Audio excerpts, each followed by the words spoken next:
The people of the Democratic Republic of the Congo began the ceremony to pay homage to former Prime Minister Patrice Lumumba, assassinated in 1961 by the colonialist regime of Belgium. The activities are being carried out after his relative finally received last June 22nd the remains of the man who is considered a national hero. Our correspondent in Africa, Oscar Epelde, with the following report. Patrice Lumumba's biological family has fought 20 years in court to learn the truth. Francois was 9 years old when he was last separated from him.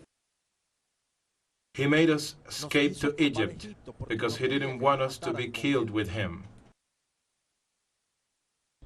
Patrice Lumumba's remains have been repatriated almost 62 years later, thanks to the family's fight.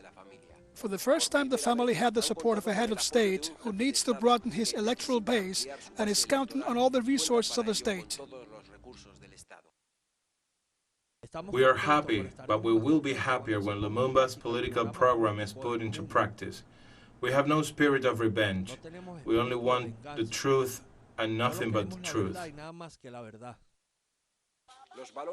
The values embodied by Patrice Lumumba in 1960 were brutally wrested from the Congolese people to subject them to a new domination after independence.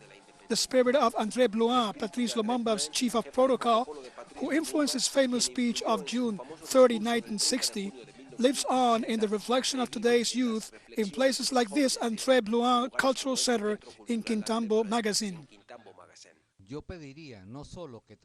I would ask not only that they bring the remains of the body that they have already brought, but also that they ask for forgiveness, that Belgium ask for forgiveness, and that after that there be reparations.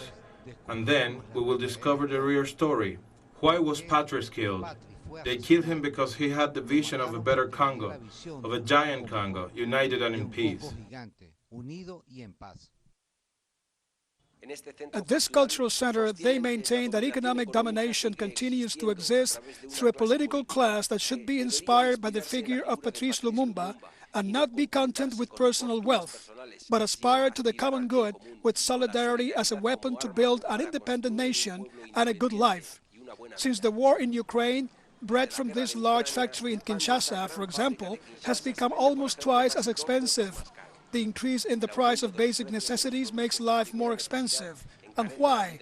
They seek the truth in order to do what Patrice Lumumba used to say, to rewrite history and to strengthen themselves until they become indestructible, despite the manipulations that for decades have imposed wars and governments in the service of a system of resource extraction that ignored Congolese sovereignty.